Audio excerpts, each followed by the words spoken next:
Welcome to the Conversations That Matter podcast. My name is John Harris, and we have a special guest with us today who's going to talk to us about a subject that I talked about earlier in the week, and that is nullification, state nullification. What happens when the national government, in the case, let's say right now, a certain president who has put together an edict that OSHA needs to regulate businesses of 100 people or more, something like that, nothing that's happening in our backyards, but let's say a president regulates beyond what they're supposed to. They've stepped outside of the Constitution. What should states do?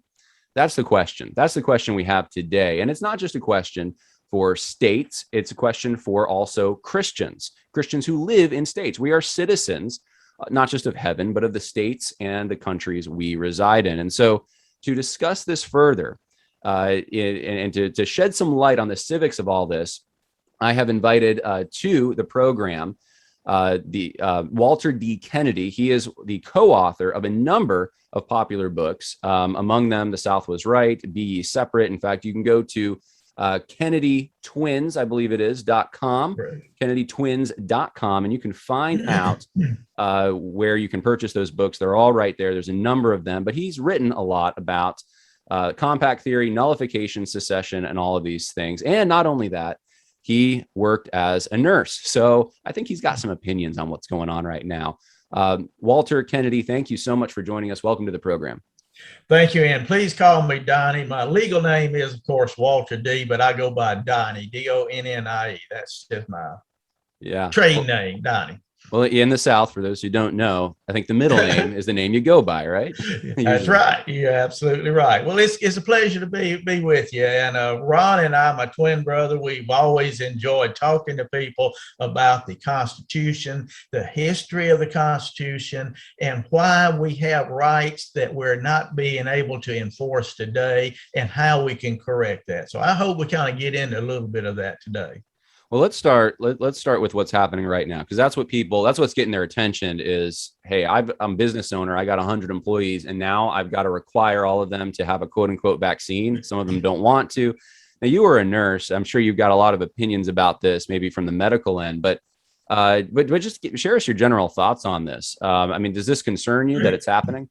It not only concerns me, it concerns a lot of people. And these are people that usually are not politically active. That's what amazes me, because they come in me with questions just like you asked. What do you think? Number one, it's the beginning, the edge of a tyrannical system of government, when the government can force you to take medicine. Really, medicine has not been fully approved of, but just because they believe it is good for you to take it, you must submit.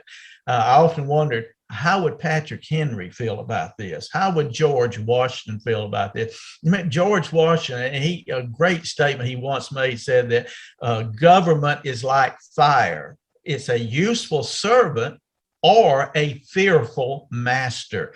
What we're seeing now in the Biden administration, and even in some of the Republican administration prior to Trump, what we see is a government that is becoming our master.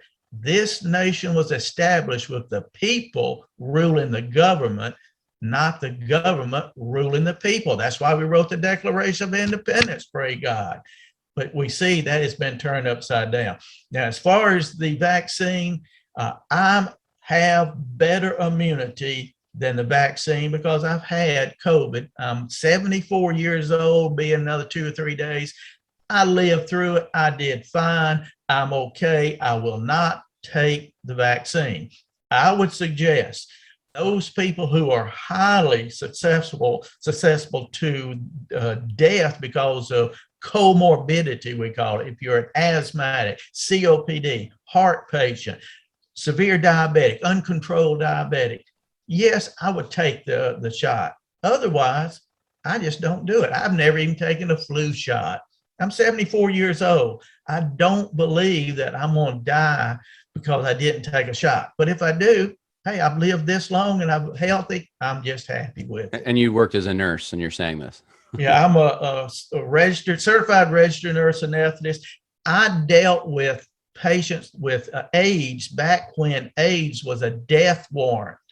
Do you know we didn't quarantine people? We didn't make them wear masks. We didn't label them as unpatriotic if they, and we dealt with it. Guess how many of my co-workers ever got AIDS? None of us, because we used proper technique. And this deal with the mask, that is not proper technique. I'm sorry. It's a talisman. It's a magic wand that people are waving around thinking they're doing something proper. It may help 10%, maybe, but it is probably more dangerous than it is healthy. Mm. Well, I'd love to talk to you more about the medical end of this, but the main reason I wanted to interview you was because of your writing on compact theory, nullification, and secession, and all these kinds of things. I mean, these are tools that, if people agree with what you just said, that this is a dangerous thing that the government's doing, there's tools in their arsenal that it's like they're unaware of, or they don't know how to use, and that's kind of how I view it. Is like you can nullify this, you can challenge this, but I don't know if it's fear. I don't know if it's ignorance. What do you think it is that's preventing more conservative states, we'll say, from really going full bore, challenging this, nullifying this? Well, one of the main problems that I see is that post-Appomattox, since the end of the war between the states, the federal government has assumed the role of the sovereign of this nation. Prior to Appomattox, even Yankee states, I'm looking at right here a Nullification Act by Connecticut in 1812, and Connecticut declared that the state of Connecticut is a free, sovereign, and independent state, that the United States are a confederacy of states, that we are confederated and not a consolidated republic. Back then, states understood that they were sovereign, and the federal government understood that if you went against the will of the people of the state, the federal government was one that would stand in fear and not the people. Today, whether it's South Dakota or Texas, when those states nullify or attempt to nullify an egregious federal action, they're looking at 100 years, 150 years history where the states have been taught, well, you're not really sovereign.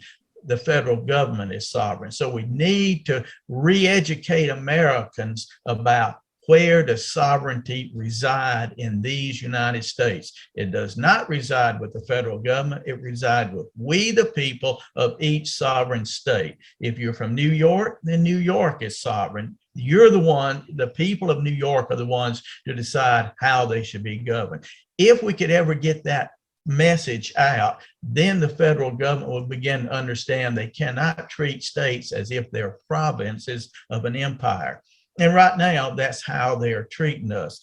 I think, and as you're pointed out, with all this going on in the Biden administration right now, I think people are beginning to wake up and realize that the federal government is a leviathan. It is a monster that needs to be controlled. So I think this is a great time to be discussing these topics of real states' rights, which is inclusive of nullification and or secession. In other words, only the people of the state have a right to determine how they are ultimately to be governed, not the federal government. Well, I wanted to maybe throw a few of the objections that are commonly given out there. Obviously, we can tell by your accent, you're a Southerner, right?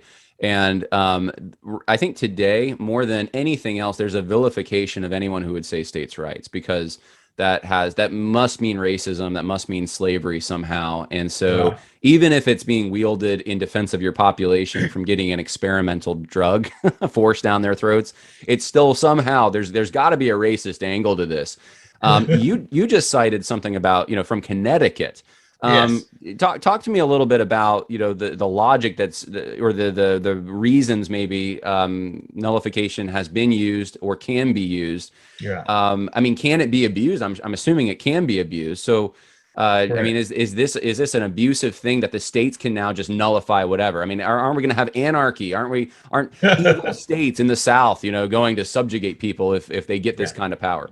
Yeah, well, that is the argument that the left used, but let's go back. Where did nullification really start out in this country, in the United States? And I guarantee you 99% of the people that when I say this, they're going to say, what? It started with the 11th Amendment to the Constitution. I bet you can't even tell me right now what the 11th Amendment is. And don't feel bad, 99%. I didn't know what it was until I started doing some investigation. The 11th Amendment to the Constitution, basically, and I'm really truncating this down to a quick argument, but basically it says that no state can be drawn into a federal court against its will by the citizens of another state. And they said that because states were sovereign.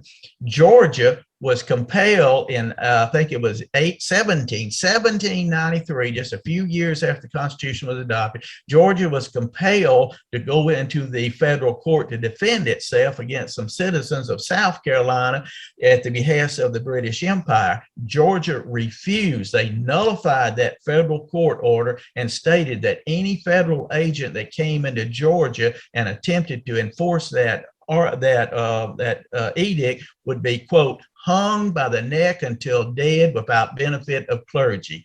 And then Georgia turned to the other states and said, we've got to do something. We were told that when we entered the Union, states were sovereign. Now they're treating us like, now the federal government is trying to treat us like an appendage of the federal government. So enraged was the people of Massachusetts that the representative of Massachusetts, and that's New England now, he was the first representative to get on the floor of the United States House of Representatives after the federal Supreme Court issued its edict and declared that this was an attack upon the sovereignty of the states, and he introduced a bill to prevent the federal Supreme Court or courts to doing what they had done to Georgia, and it passed unanimously throughout the Congress. And out of the 14 states that were in the Union at that time, 13 ratified it. So nullification has a long history. States' rights has a long history. I'm looking at a thing in Wisconsin in 1859. This is just 1 year before South Carolina seceded from the Union. You realize that Wisconsin nullified a section of the Constitution. Period. Now remember, that's Wisconsin, and what it did, they were nullifying an act that would protect that caused them to send slaves that had escaped from slavery back into slavery, and they called this personal liberty laws, and they nullified that section of the Constitution and said, no, we will not be part of this because at this point in time, we cannot agree that it is morally correct. And that was just 2 years before, 1 year really before South Carolina seceded from the Union. So in other words, even Yankee states like Wisconsin believed in real states' rights, real sovereignty, and they were using nullification not as a protection of slavery, but a protection of the personal liberties of freed slaves. So this isn't something that's unique to the South or Southerners, but it seems like this is something that has lasted longer, or at least this tradition won't go away quite as quickly in the South. People have I guess have a longer memory down there, and so that right now, as it stands, it's a lot of Southern governors who are challenging this edict from the Biden administration, or at least in their rhetoric. I don't know if it'll have teeth or not, but they're saying that they're not going to abide by it and these kinds of things. Think of the governor of Florida, governor of Tennessee, governor of Texas. And so, I don't know what's going to happen. I actually be curious to hear your thought. Do you think this is going to have some teeth? Do you think something's going to happen here, or do you think it'll just kind of fizzle out and they'll back down? No, I don't think so. And here's the reason why. Number one, you said the South, that we have a longer memory. Many years ago, an old Confederate veteran, a colonel, he was talking to a New York reporter, and he kept bringing up the aspects of the war and what happened and everything. And the reporter from New York said, Colonel, this is very interesting, but the war has been over for 50 years. Why don't you just get over it? And the colonel looked at the Yankee reporter and said, son, always remember, a conquered people never forget. And I think that is one reason why the South has hung on to states' rights so strongly, because we understand, maybe not in the front of our minds, but at least in the back of our minds, that we have been conquered, but we were conquered in defense of states' rights, and we still love that attitude. The Sons of Confederate Veterans, I'm Chief of Heritage Operations for the Sons of Confederate Veterans, and in our SEV Constitution, the preamble, we are instructed to pay allegiance to the Constitution of the United States as a document that was a states' rights document. So, it's just in our blood. Now, going back to your question, though, how about South Dakota? I think South Dakota is going to be the next state that's going to be saying, no, we've got to nullify this. Right, right. And there are northern states, blue states, that don't like some of the things that, say, Trump administration, they are wanting to nullify things. So nullification cuts both ways. And really, the reason nullification, and John C. Calhoun stated this, the reason you have nullification is to keep two people who really don't agree with each other, keep them in the same government and the same union. So I can't force you to agree with me, and you can't force me to agree with you. Any government that will force your the form of a bloody bayonet, that's a tyranny. That's not a free government. What do you say to someone who says, look, if we do this whole states' rights thing and we nullify tyranny coming from the national government, we're going to create more tyranny, because look, if we did that, we would still have slavery, we would have segregation, and sort of they attribute this level of righteousness to the national government that states don't have. I think there's an assumption behind it that the national government, they always have the right solutions. They're good people, but it's some of those pesky states, they're gonna do some bad things. So if you really, Donnie Kennedy, if we followed what you're saying, then we would still have slaves out there, and none of us obviously want that. That's wrong, right? So nullification's wrong. I mean, that's very simplistic, but what would you say to that?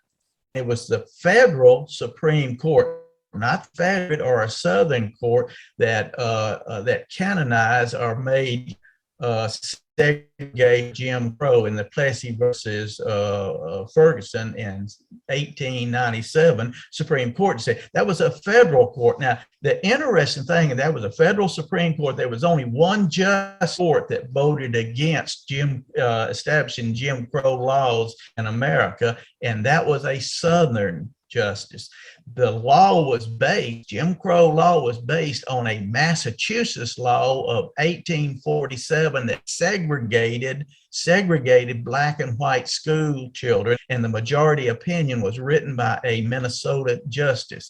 So this idea is a sham. It's a sham argument that slavery and racism is a Southern thing. No, it was an American thing. And thankfully, we have come beyond those things. We don't have to worry about reestablishing slavery. That is about the dumbest thing that anybody, reestablishing COVID. That's just old hat. It's not going to happen. And it's a sham argument. They must abide by the Constitution, or else these states are going to slap us down. Right now, the federal government knows whatever they present to us, as long as all three branches agree, we have to agree with. A classic example is Arizona, when Arizona decided that it would enforce federal immigration laws within their state. Well, the federal government said, no, you cannot. Hey, the problem is the federal government is supreme and not we, the people of the sovereign states. So nullification, on our website, there's a great little booklet called Red State, Red County Secession, in which we talk about how even in blue states, there are red counties that are talking about, like in Oregon, the eastern side of Oregon, Washington, the eastern side of Washington, they're all talking about, look, we can't get along with these people. We need to separate in peace. That is the coming agenda. If we can separate in peace, if we can nullify things that we don't agree with, the federal government will then be under control and it won't start causing problems. All the problems we have right now is because the federal government can run amok of our constitutional right, and there's no way to stop them. Right. There's a famous statement, I think Calhoun made, that said that the Constitution is not a self-enforcing document. You can't waive the 10th Amendment in front of a federal judge and he say, oh, I'm sorry, we can't do that because of the 10th Amendment. You have to have a means of enforcing your rights or you're going to be trampled on every time.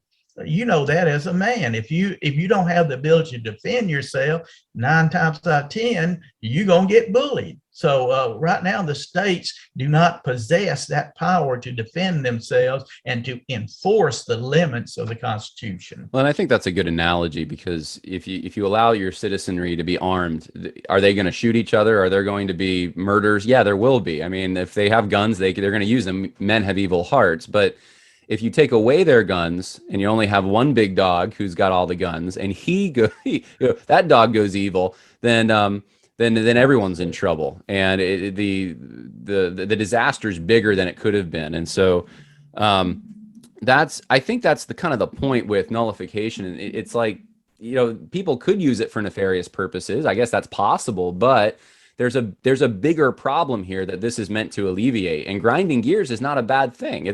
Checks and balances are good. That's because man's evil. Absolutely. Could I make one point here? Yes, states can do evil things, but it is held within a certain area, small area. If the federal government does an evil thing, it spreads throughout the entirety of the nation. So, and as you said, we're not ruled by angels. At the federal level, at the state level, at the local level. Yes, rights can be abused, power can be abused, but I'd much rather have my local sheriff abusing power than a federal agent in Washington, D.C., because his power is pushed on everybody, whereas my local sheriff, I have to deal with him, and he can be dealt with much easier than the guy in Washington, D.C. More accountability, yeah. So I want to ask this. You've written a book or co-authored a book, Be Separate, and it's got a Bible on the cover and a cross. And I know you're a Christian. Right now, a lot of the audience are Christians as well, and they're concerned about what's going to happen in the next 10 years, let's say. And we have the Benedict option. I don't know if you've heard about Rod Dreyer's book, The Benedict Option. So we kind of become monks again, go underground, wait till the world is ready for us to come back up. That's probably a terrible summary, but you have people that are wanting to be more abrasive and more just out there with their Christianity. But then this is one of the options I don't think is being looked at as much, is maybe being in a local area or a state that values Christianity and sticking to Christianity, not allowing the federal government and whatever it wants to, or even media, not just the government, but media forces that would stand against Christianity to take a hold in that region. So that's kind of a localist approach. I haven't heard a lot about that, but I just wanted to get your thoughts on that as a Christian, and because you wrote this book. What solution do you have to what's going on out there? First of all, back to your original statement, I believe in the Great Commission. Go ye therefore into the world and make ye disciples of all nations. It didn't tell us to go get in some cloistered bunker somewhere and hide until the Lord fixes things. For we are the instrument of the church. The Christians are the instrument of the Lord. We need to be out there being light of the community, so we need to be activists. Now, one thing and the reason this book, Be Ye Separate, was really written was to encourage Christians to look at the political aspects that are involved in making sure that your community is a wholesome community. Here in Louisiana, we detest the idea of abortion. We're opposed to that. Even though we have a quote Democratic governor right now, he wouldn't dare try to bring abortion into this state. at the national level, we are forced to agree to it. Why cannot the states say, no, if the nation wants to go to hell, y'all go, we will not, because this goes against our moral values. And that's why we need to be more politically involved in the community and realize, and this is something that a lot of people on the evangelical right doesn't realize, the same neo-Marxist enemy who wants to destroy the Second Amendment rights to own guns are the same neo-Marxist enemy that are attacking the 10th Amendment, and there are the same neo-Marxist enemy that are attacking religious freedom. The people who were pulling down the statue of Robert E. Lee in Virginia, those are the same people, pro-abortionists, anti-gun people. We all are in this together. So evangelical Christians, Southerners who have pride in their Southern heritage and want to defend that right, gun owners, we all are in this together. And that is one of the key points that Be Ye Separate is looking at as to why we need to work together. We can have a morally acceptable society even if Massachusetts wants to have a corrupt pagan society. And that is what we're looking at. Now, does that mean that we wash our hands of the people of Massachusetts? No, we go to Massachusetts because the Great Commission tells us to, but we don't force Massachusetts to adopt our point of view. We offer them, and in the Lord's time and the Lord's will, if they accept it, wonderful. If not, then it's on them, not us. Gotcha. Okay, so it's an argument for localism and preserving what absolutely. You have, in your backyard there. You need to be sure you conserve what you have, protect what you have, but don't forget the Great Commission. Well, I appreciate you sharing your thoughts on that. If people want to go check out some of the books, they can go to KennedyTwins.com. The book Be Separate is there. Also, a number of other books, a lot of books on the South, a lot of books on the compact theory and Jeffersonian tradition and all of that. I think that'll be of interest to many of you. Any final thoughts for us, Donnie? No, I believe in action. I believe in the SCV, Sons of Confederate Veterans. We are dedicated to educating, motivating, and activating our people. And that is what we all should be interested in doing. We got to educate, but we also have to motivate and activate. We got to use that education. We can't just learn all the history of the Constitution and then go home and forget about it. You have to put it into action. And that's what every book from the South Was Right to the latest book that we've written, that's what we're pointing the American people to. This is not a Southern issue. Yes, the South uniquely defended the Constitution in 1861. But the Constitution is an American document, and we as the American people, if we don't get together, forget about our little things that we disagree on and look at the thing that we agree upon mostly, and that is freedom and liberty. Patrick Henry, let me leave you with this quote. Patrick Henry said it very well when he said, "The first thing I have at heart is American liberty. The second thing I have at heart is American union." You see, for our founding fathers, liberty always trumps government. We should feel the same way. All right. Well, I appreciate it, Donnie. And anyone who wants to check out those books, go to the website. God bless you and have a good day. All right. Thank you, sir. All right.